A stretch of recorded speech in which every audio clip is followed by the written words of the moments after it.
working to connect a region of over 600 million bridges between our lands.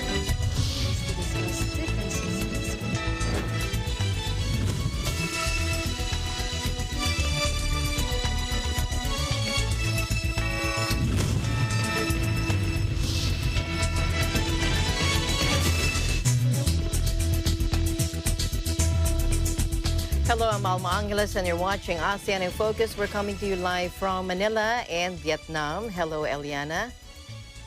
Hi, Alma. I'm Eliana Faith Sebastian from EBC Vietnam Bureau, giving you the news in the ASEAN region. On today's headlines. A lawyer for ousted Myanmar leader Aung San Suu Kyi speaks as it made public that the Nobel laureate will go on trial next week.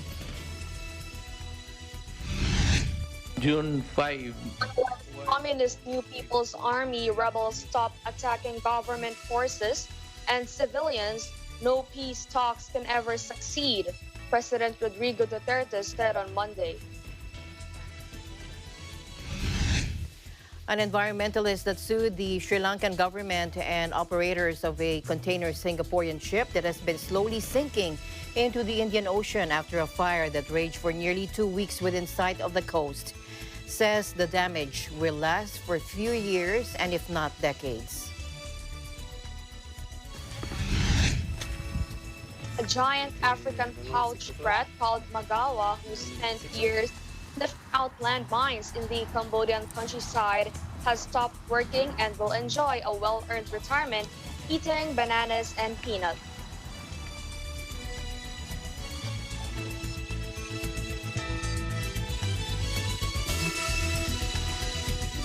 First in the news, a lawyer for ousted Myanmar leader Aung San Suu Kyi speaks as it's made public that the Nobel laureate will go on trial next week. Suu Kyi is facing an eclectic raft of charges, from possessing unlicensed walkie-talkies to flouting coronavirus restrictions during elections last year. Take a look.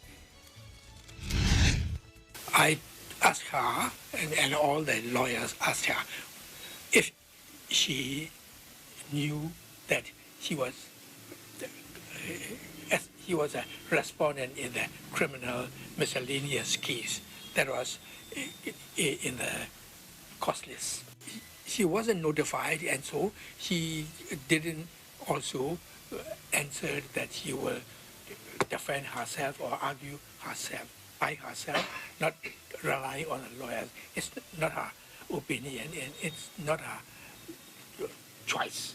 So we advised Aung San Suu Kyi to tell about that incident to the court when the court convenes. She said yes, she will.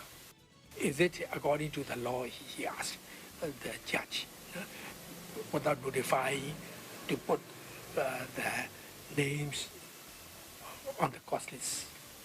And at that point, Wu Ji-wen stood up and explained to the court and to Aung San Suu Kyi it's not according to the procedure. We all discussed and decided that those cases, all those cases were simple cases, so the time for the trial should be 180 days. That means 6 months, within 6 months. Every week, the case. Every week, Monday, and every week, Tuesday. 3 cases are to be heard, examine the witnesses every Monday, and 2 cases are to be witnessed every Tuesday. Now, proceedings will start on June 14 and are expected to wrap up by July 26, according to her legal team. Suu Kyi's lawyers have been allowed to meet with her just twice since she was placed under house arrest, with weeks of delays to her legal case. Suu Kyi spent more than 15 years under house arrest during the previous military rule before her 2010 release. Her international stature diminished following a wave of military violence targeting Buddhist-majority Myanmar's marginalized Muslim Rohingya community that displaced more than 1 million people. But the coup has returned Suu Kyi to the role of cloistered democracy icon. Now, junta leader Min Aung Hlaing has justified his power grab by citing alleged electoral fraud in the November poll, which Suu Kyi's NLD won in a landslide. The junta has previously said it would hold fresh elections within 2 years, but has also threatened to dissolve the NLD.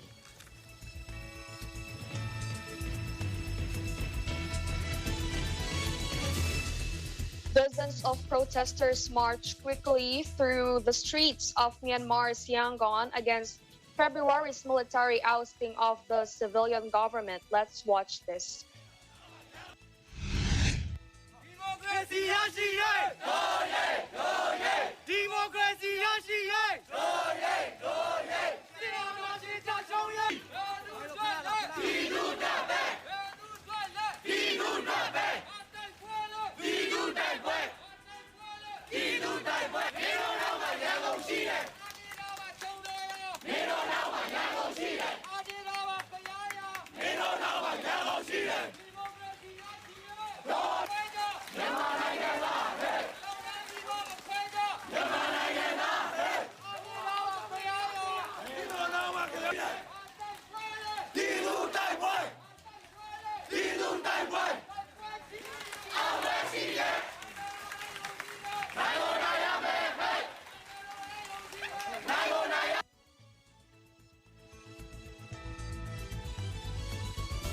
Back here in the Philippines, unless Communist New People's Army rebels stop attacking government forces and civilians, no peace talks can ever succeed. That according to President Duterte on Monday. The president made the statement as he condemned the ambush of a unit of the 85th Infantry Battalion by NPA rebels in Buena Vista town in Quezon Province last Saturday. Take a look.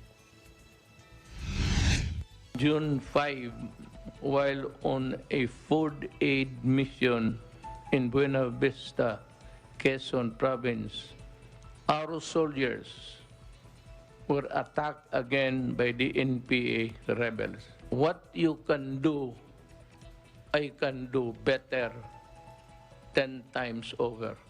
No peace talks can ever succeed under me or under any other president if you do not stop attacking government forces and even civilian leaders.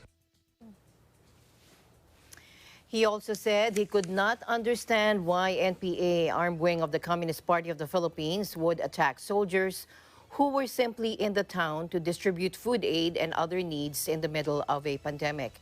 Reports show that the soldiers and citizens, Armed Forces Geographical Unit or CAFGU personnel were ambushed by the NPA rebels in the village of Batabat Sur around 11:40 a.m. local time on June 5 after coming from a community gift-giving activity. The government forces were heading back to the police station at the town center for debriefing and lunch break when they were attacked. Peace talks between the national government and the CPP's political wing, the National Democratic Front or NDF, have been intermittent since 1986. The president held a series of peace negotiations with the NDF but was forced to terminate the talks following the relentless NPA attacks against government troops and civilians.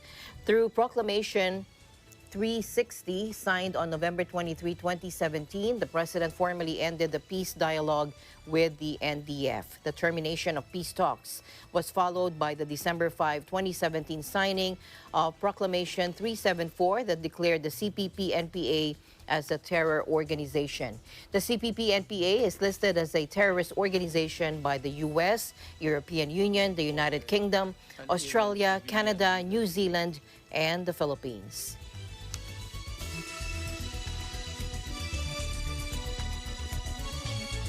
Three Myanmar journalists who faced deportation after fleeing to Thailand to escape a military crackdown have been granted asylum in a third country.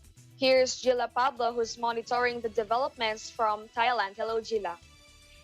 Yes, hello, good afternoon, Eliana. You're right. Three Myanmar journalists who faced deportation after fleeing to Thailand to escape a military crackdown have been granted asylum in a third country, their employer said Monday.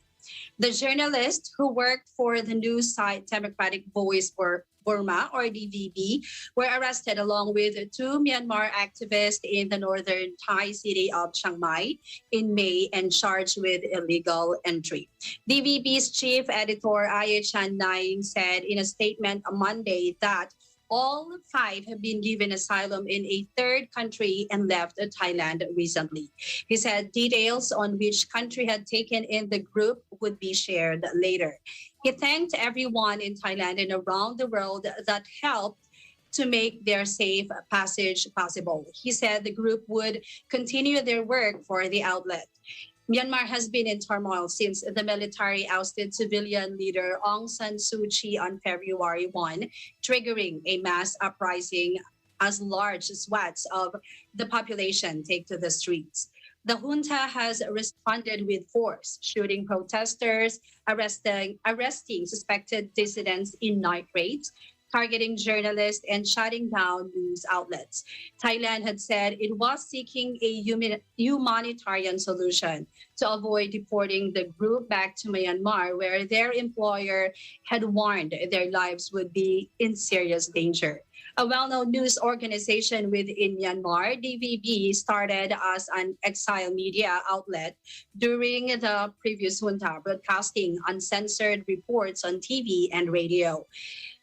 It moved into the country in 2012, a year after the military dictatorship loosened its grip, but had its broadcast license revoked in March, sending its journalists into hiding. Despite this setback, it has continued to report, posting regular Facebook updates, as well as broadcasting on satellite TV about the daily protests and crackdowns. Back to you, Eliana.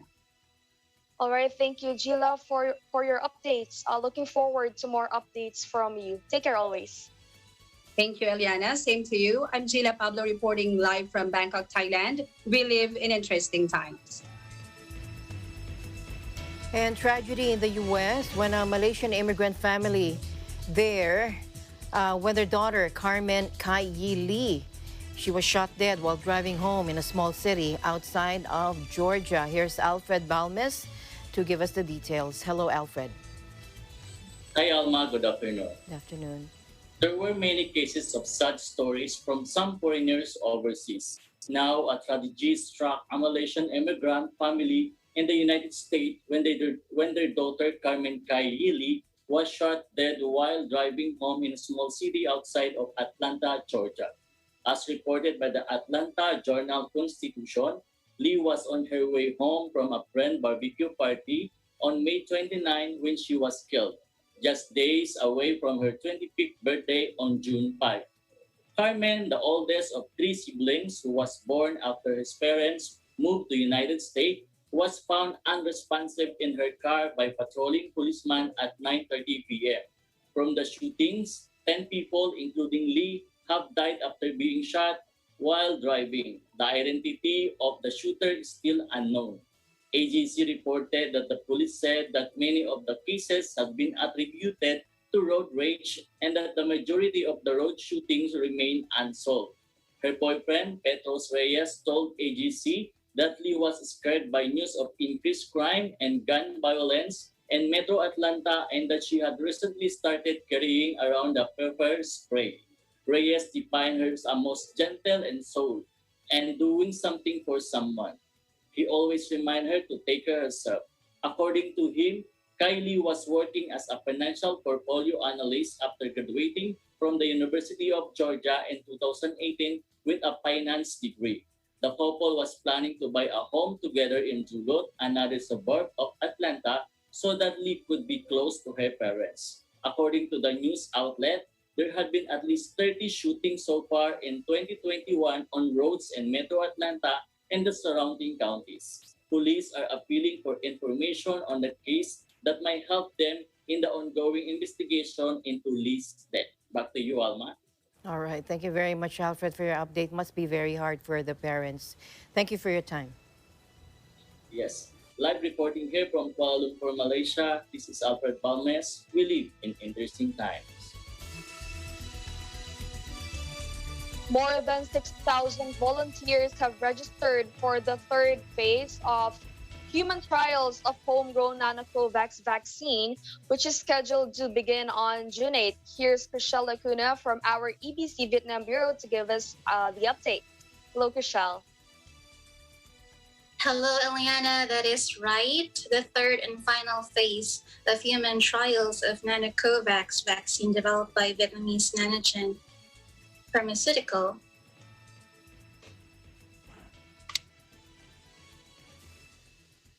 Biotechnology Joint Stock Corporation officially started on June 7th.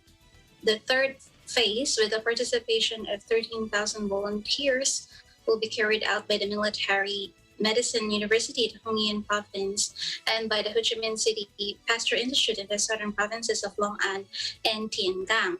As many as the 1,000 first volunteers have been selected for the trials, and the Military Medicine University and Ben Luc District in Long An Province, the group would be administered with 25 microgram, the lowest dose for this stage. As scheduled, the third phase will be completed at the end of this September.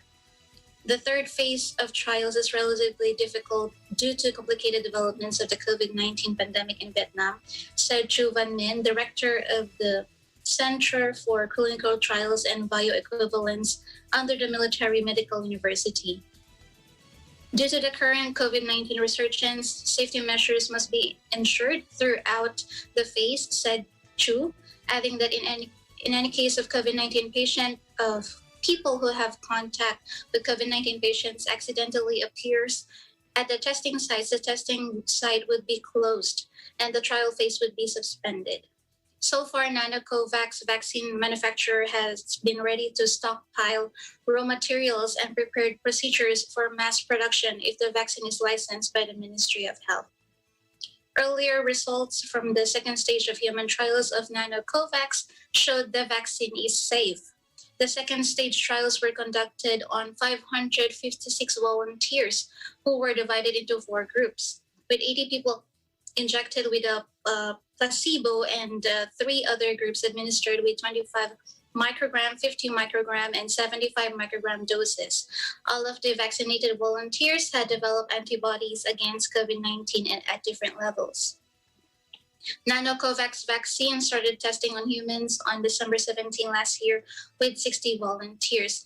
Another domestic vaccine contender, Covivac, from the Institute of Vaccines and Biological Medical, or IVAC, in Nha Trang City, Can Hoa Province, is preparing for phase 1 trial data to be reviewed by the Ministry of Health and could start phase 2 around late June or early July if results are deemed acceptable. Another locally developed COVID-19 vaccine from Baviotech is in preclinical trials on animals, and another from Polyvac, the Center for Research and Production of Vaccines and Biologicals under the Ministry of Health, is still under laboratory research. In 2021, Vietnam needs 150 million doses to vaccinate 75 million people. The estimated required funding for the vaccine campaign is more than 25 trillion Vietnam dong, or roughly around $1 million, including around 25 trillion Vietnam dong for vaccine purchase. That's the update from Vietnam. Back to you, Eliana. Thank you for your updates, Chriselle. You stay safe and healthy. Thank you so much, Eliana. From your EBC Vietnam Bureau, I am Chriselle Yapuna. We live in interesting times. Back here in the country, another 5 S-701 Black Hawk combat utility helicopters from Poland arrived in the country Monday. Lieutenant Colonel Maynard Mariano, the Philippine Air Force spokesperson, said the 5 brand new Black Hawk helicopters were loaded in an Antonov transport aircraft that arrived at the Clark Air Base in Pampanga. Now, these are part of the 16 helicopters ordered by the country from Polish company Polski Zakłady Lotnicze SPZOO. Now, these are an initial 6 units were delivered to the country in November last year. With the latest delivery, Mariano said in a statement, the PAF now has 11 Black Hawk utility helicopters. Meanwhile, the third batch of 5 helicopters are scheduled to be delivered before the end of the year.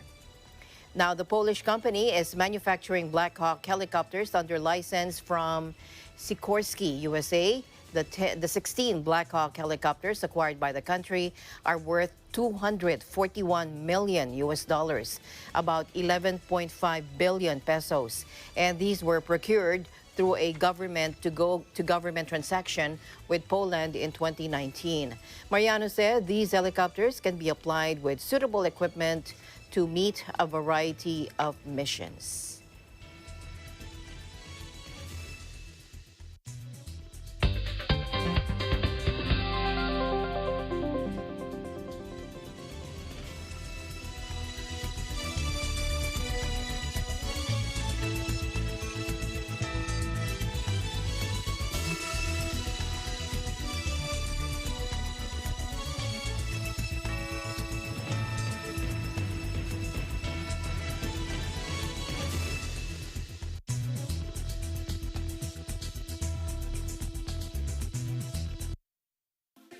Factual, We have to defeat the virus everywhere.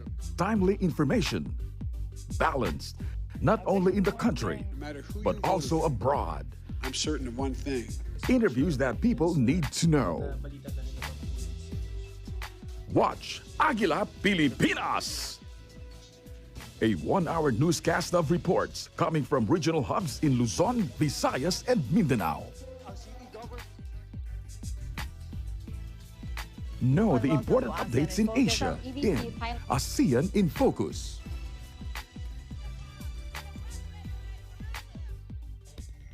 Track the latest stories in the provinces in Agila Provincia.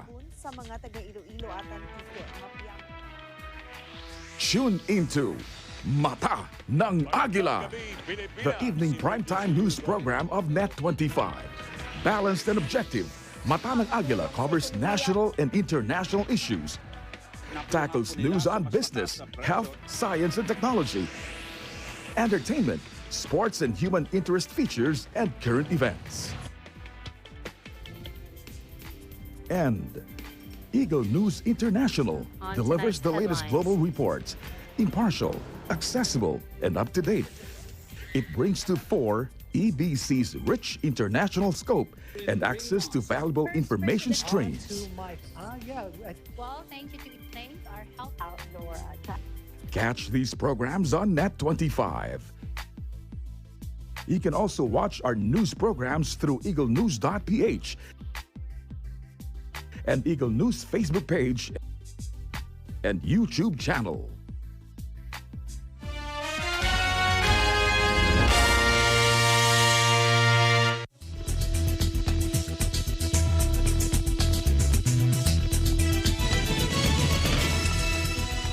Welcome back to ASEAN in Focus. Thailand launched a mass COVID-19 vaccination drive on Monday as it seeks to beat a third wave of infections and reboot its vital tourism industry, which has been devastated by pandemic travel curbs. The kingdom plans to give out some 6 million jabs in June, initially focusing on Bangkok, where the country's current third wave began, and the tourist island of Phuket. The push comes as the government faces criticism over the slow pace of its vaccination strategy. Less than 3 million of the 70 million population have got a shot, and concerns over supplies. Shopping malls and supermarkets were among the 25 vaccination sites in action around the sprawling capital, which is aiming to inoculate up to 70,000 people a day, mostly with locally produced AstraZeneca shots. Thailand managed to keep infections low through most of 2020 thanks to draconian travel restrictions and swift isolation for positive cases. But an outbreak that began in a Bangkok nightlife district last month has seen overall cases rise sharply to nearly 180,000, with more than 1,200 deaths.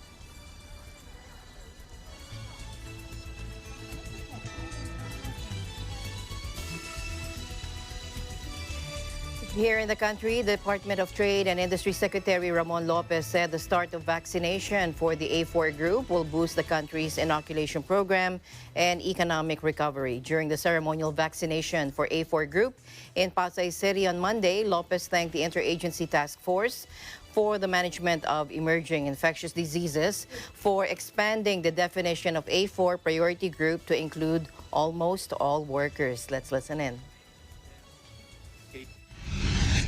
And all of us, this is really the much needed shot in the arm. Yung talagang pagbigay, suporta sa backbone of our economy, ang mga workers po. So this is a shot in the arm to the economic frontliners, a shot in the arm to our economy. And this is really what we need as we are trying to continuously reopen. Otherwise po ang ating reopening, forward, backward. 2 steps forward, 1 step backward. But hopefully, we expect to see that with as many frontliners and all other citizens in the country get vaccinated, we will see cases go down. We will see importante sa vaccine. We always hear this. The severe cases, the death cases will really go down. And with that, we will confidently continue to reopen. And towards the path, and that's towards the path of recovery. That's very important. And now we're seeing signs of recovery. We will see more and better signs of recovery moving forward.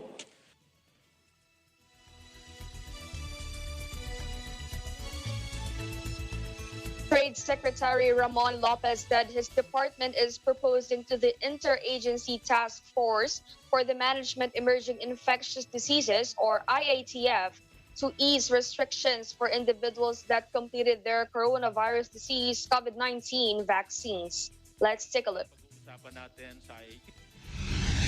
We'll see more and better signs of recovery moving forward.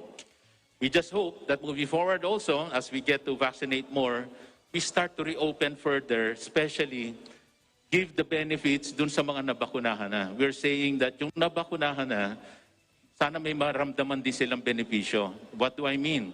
So yung mga bawal ngayon, sana payagan na.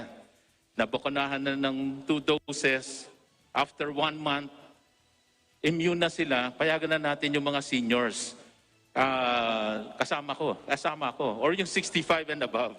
Hindi ako kasama doon. But yung 65 and above na bawal ngayon, ay sana po unti-unti nang mapayagan. At yun po ay pag-uusapan natin sa IATF, of course with the private sector, para we can develop a policy that will give benefits sa nabakunahan na. O kaya po, yung in terms of the domestic travel or the foreign travel, kung vaccinated, if we can have a shorter quarantine, that's another policy that we are studying. Shorter policy, pagdating, vaccinated, pagdating, PCR test. Pag negative, pwede na shorter quarantine. That is a big help also to the investors. A lot of investors are really wanting to get in, but are discouraged by the long quarantine that we still have. And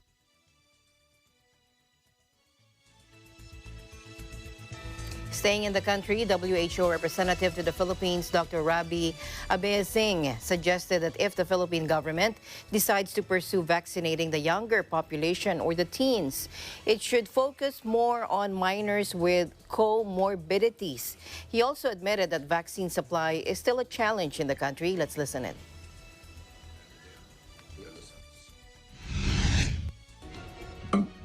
The issue of vaccinating younger people needs to be taken in the context of access to vaccines. And the vaccines, as I already mentioned, need to be used to protect those people at high risk.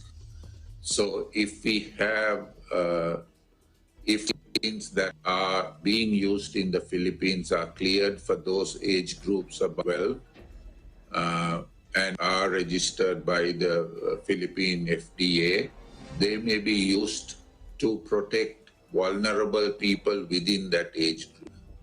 Because clearly there are immunocompromised individuals, there are people suffering from health conditions that by prioritizing them once we know that there are effective vaccines.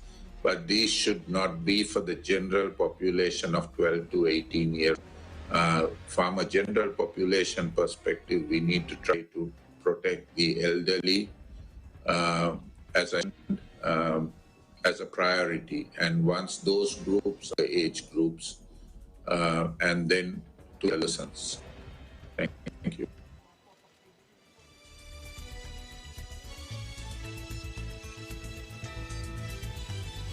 3 experts from Israel's Ministry of Health will help the Philippines to further enhance inoculation efforts against the coronavirus disease. Vaccine czar Carlito Galvez Jr., also the National Task Force against COVID-19 chief implementer, said in a statement on Sunday that the experts are set to arrive on June 20 to discuss strategies on vaccine deployment, transition to the new normal, and addressing vaccine hesitancy. The government, he said, is targeting to adopt Israel's interventions on increasing public uptake, which is to provide incentives for vaccine recipients and restrictions for those who are yet to get their jabs. Galvez said Israel's method allows people who have received the jabs to increase their mobility and slowly return to normalcy, while those who have not been vaccinated will still need to follow quarantine protocols. Israel's vaccination program has been highly successful, according to Galvez. Israel has officially dropped its outdoor face mask policy on April 18 after inoculating more than half of its population with Pfizer-BioNTech vaccines. It has also reopened schools and revived economic activities.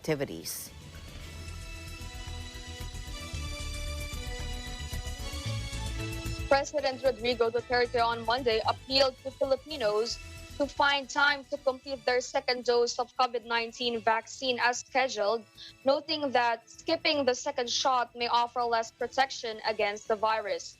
Duterte made the statement after the health department last week announced that 9% of COVID-19 vaccine recipients missed their schedule for the second dose. Let's take a look. Second booster, Sputnik, yung nabakunahan sa first injection ninyo, kailangan kayo ng booster, a second injection. Please find time to go back and line up and show your card so that they would know that you are receiving the second dose. Booster po yan. Alam mo, ang medisina nitong mga Sinovac, Sinopharm, and the rest, dito ngayon, which are available in the Philippines, they require a second dose, booster.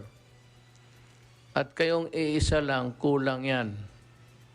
Pakilinya lang uli for the second dose because ang protection ninyo is not complete without the booster. Mahirapan talaga akong magkumbinsi sa Pilipino, lalo na yung matigas ng ulo. Kindly follow instruction. Hindi naman mahirap yan eh. You find time at your convenience na pumalik doon, pumila at magpabakuna, tinatawag nilang second booster. Yun ang magbigay sa inyo ng more or less a good protection.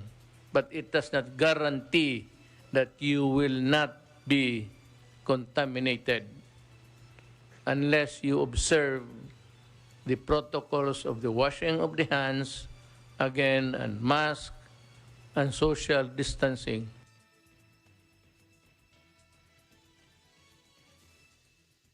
The Philippines has administered around 5.9 million COVID-19 vaccine doses, with over 1.5 million fully vaccinated since it kicked off its vaccination drive on March 1.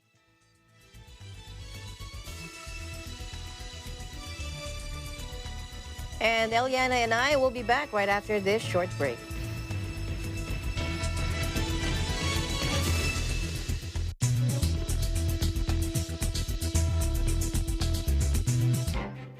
Events happen around us all the time, in our community, in our country, around the world. Events that affect people, move communities, or simply inspire us. Interesting events that people need to know. In these interesting times, we continue to be a competent partner in delivering news about these events. Fast, accurate, balanced. Eagle News, because we live in interesting times.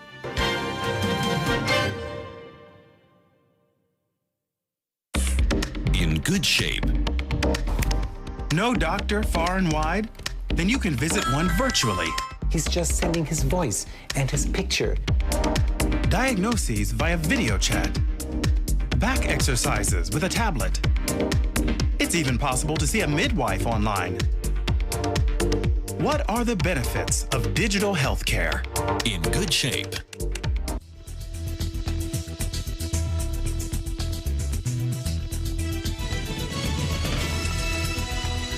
Welcome back to the program. EU Foreign Affairs Chief Joseph Borrell said ongoing negotiations between the European Union and Indonesia on a trade and investment deal shouldn't be hampered by differences over palm oil. To recall, the EU has embarked on a major plan committing member states to build a carbon-neutral economy by 2050, including by promoting the use of biofuels. But it has deemed that palm oil production is not sustainable and that palm oil-based biofuels cannot be counted towards EU renewable targets. Let's listen in. We have some specific problem you mentioned, the palm oil, but our relation has to be a broader one. There are so many other issues in which we can cooperate. Certainly the palm oil has been let's say, diminishing or jeopardizing our relations, but we have to overcome this problem. Let me stress the fact that, in fact, there is not a ban for palm oil imports in Europe. In fact, last year the palm oil imports in Europe increased in value by 26%. It means that there is not a ban. There is a problem about sustainability that we have to solve together. I am very much aware of the importance of the palm oil for the Indonesian industry, for the Indonesian people, for so many people that has been taken out of poverty thanks to the exploitation of palm oil. And we have to look for a solution that takes care both of the sustainability issue and development issue. And we will work together in order to do so. Palm oil is one of the top exports from Southeast Asia's largest economy, and the EU is its third biggest destination. The EU largely imports the versatile vegetable oil for fuel. Now, palm oil is a key ingredient in a wide range of products from food to cosmetics, but it has long been controversial.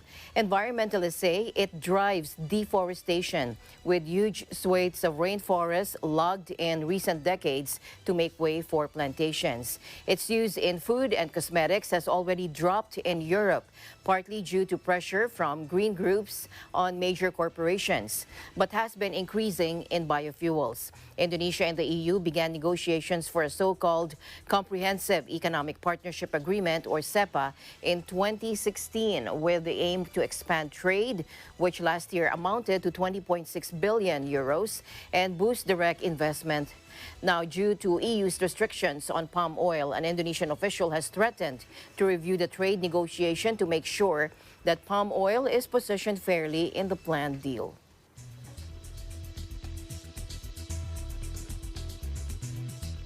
Unrestricted trade in vaccines and medical supplies can help tackle the continued impact of the coronavirus disease COVID-19 pandemic, which must remain a priority, Asia-Pacific business leaders told APEC trade ministers during a dialogue.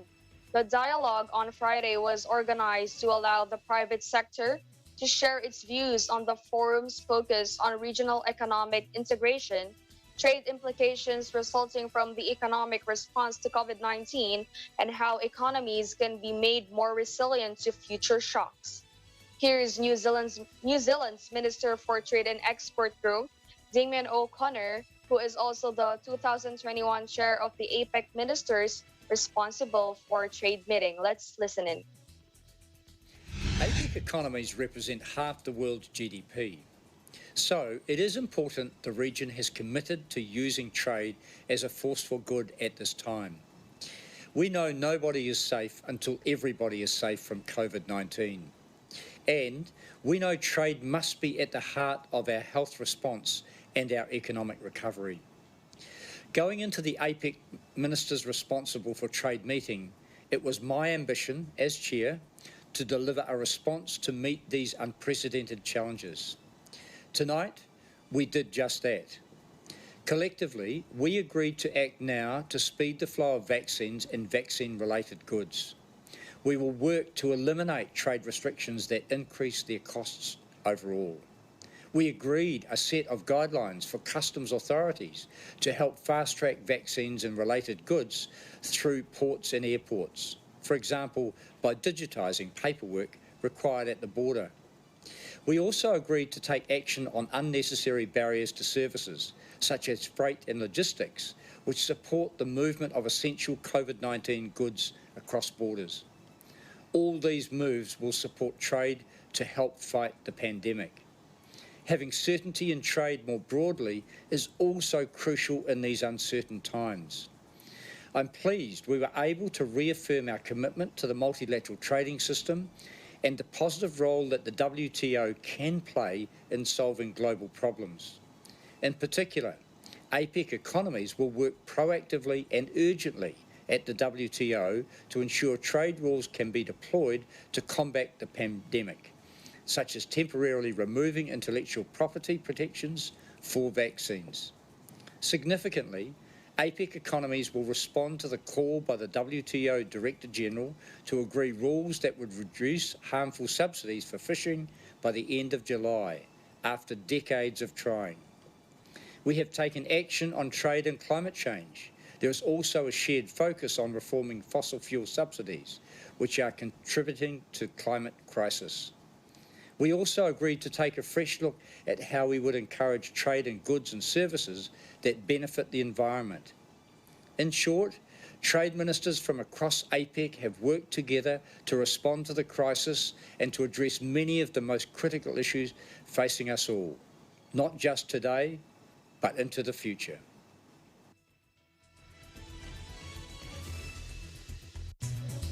In other news, Samantha, with a nudge, an environmentalist that sued the Sri Lankan government and operators of a container Singaporean ship that has been slowly sinking into the Indian Ocean after a fire that raged for nearly 2 weeks within sight of the coast, says the damage will last for a few years and if not for decades. Let's listen in.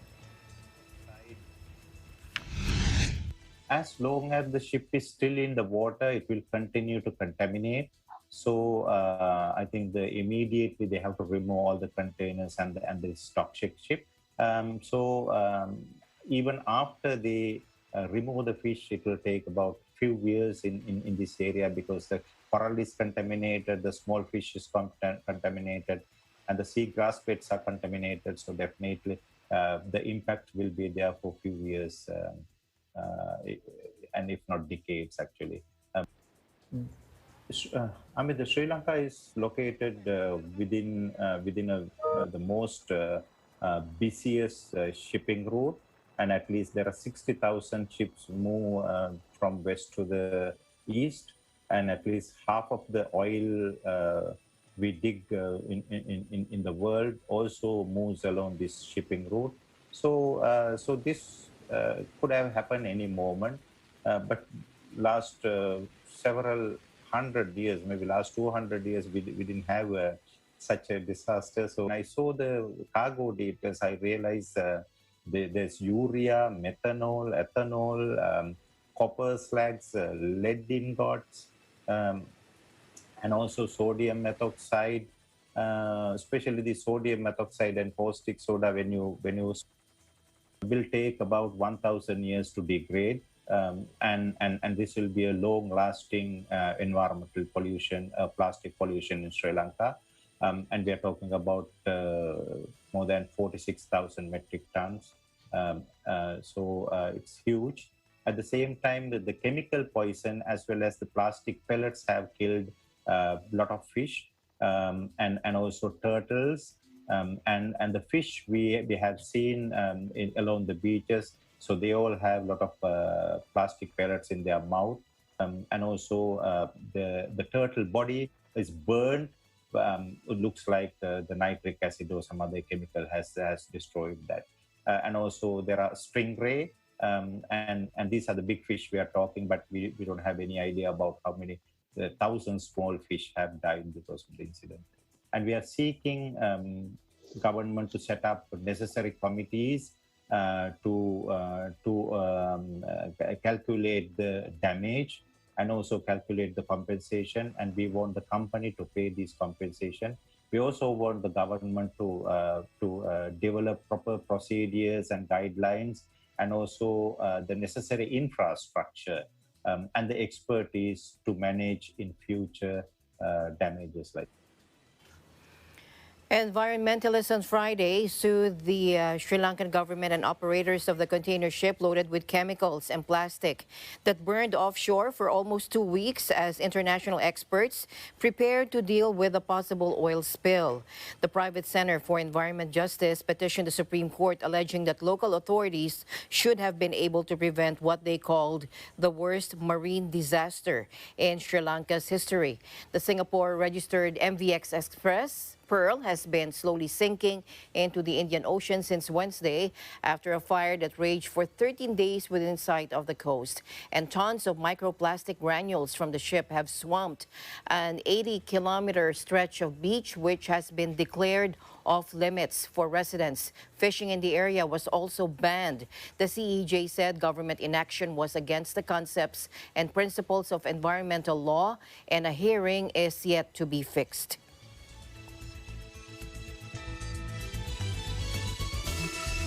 Judges said Monday they wanted relatives of victims to finally have clarity about the downing of Malaysia Airlines flight MH17 over Ukraine as the trial of 4 suspects entered a key phase. Some relatives were in court for the start of a week in which judges will at last examine evidence against the 3 Russians and 1 Ukrainian who are on trial in absentia over the July 2014 disaster. Let's watch this. We hope to hear what happened, and we are hoping to hear what get more clarity about the used book system and the firing location and the role of the 4 suspects. And I think we will hear about this. You know, we just want to know what happened, why it happened, and who was responsible. And we want justice to be served. And if it takes time, we'll wait. I think it's very important, not only for us. It's the least we can do for the victims, for our family members. And yeah, if it takes a long time, then it takes a long time. So be it. But they are. The trial formally began in March 2020, but has until now dealt with legal arguments, mainly about the admissibility of evidence in the crash, in which all 298 passengers and crew on the Boeing 777 were killed. Judges said the court will this week look at evidence about 3 key questions: whether the Boeing 777 was shot down by a Russian-made missile, the location the missile was fired from, and the role of the 4 suspects in the crash. The idea that the plane had been downed by a buck surface-to-air missile operated by pro-Russian separatists in eastern Ukraine was the main scenario, according to presiding judge Hendrik Steinhuis. The jet was traveling from Amsterdam's Schiphol Airport to Kuala Lumpur when it was shot down over part of eastern Ukraine, controlled by pro-Russian rebels. An international investigation concluded that a Buck missile that had originally come from the Russian Army's 53rd Anti-Aircraft Missile Brigade, based in the city of Kursk, was responsible.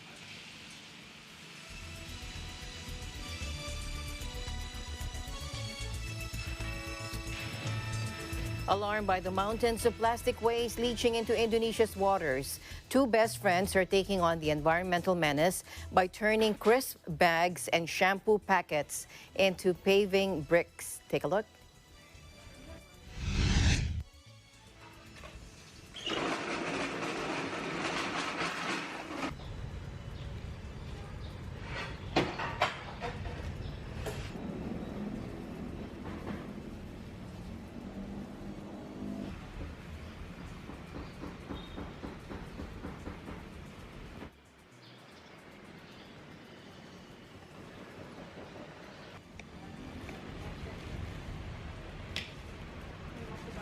Sejak pandemik tahun lalu, meningkat sekali jumlahnya dikirimkan ke drop point ya. Kita punya 3 drop point, di mana setiap drop point bisa dibilang up to 50 kilo diterima setiap harinya dalam keadaan bersih dan sudah terpilah. Berarti antusias masyarakat untuk memilah sampah rumah tangganya pun semakin meningkat ya, bisa dibilang seperti itu.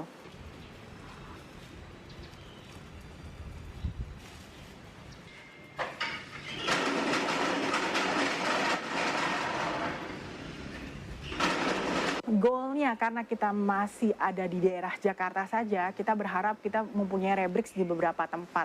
Karena semakin banyak rebrix ada gitu, semakin banyak juga sampah plastik yang bisa terolah sih.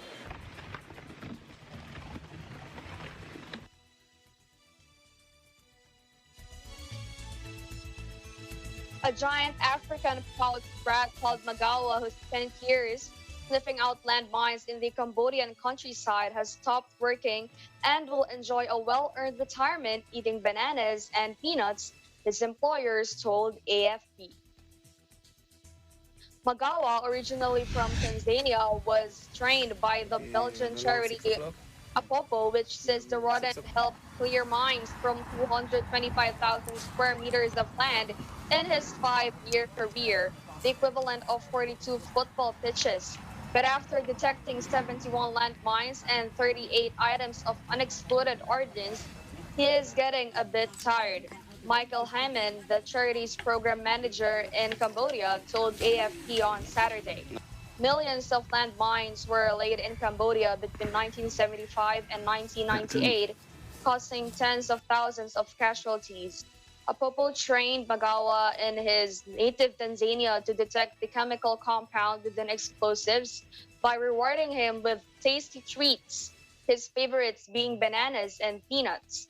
He alerts the miners by scratching the earth.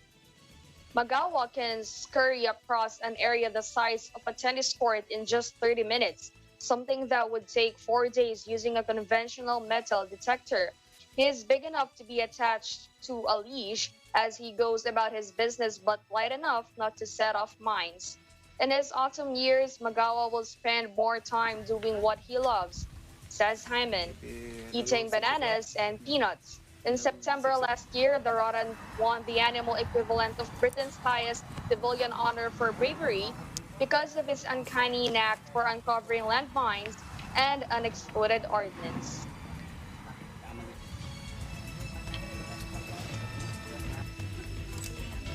Good for him. Time to retire. Thank you very much for keeping me company, Eliana.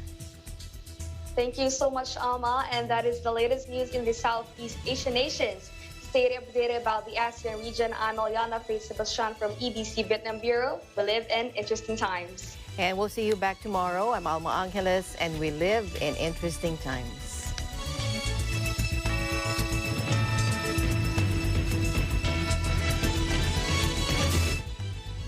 This program is supported by Security Bank,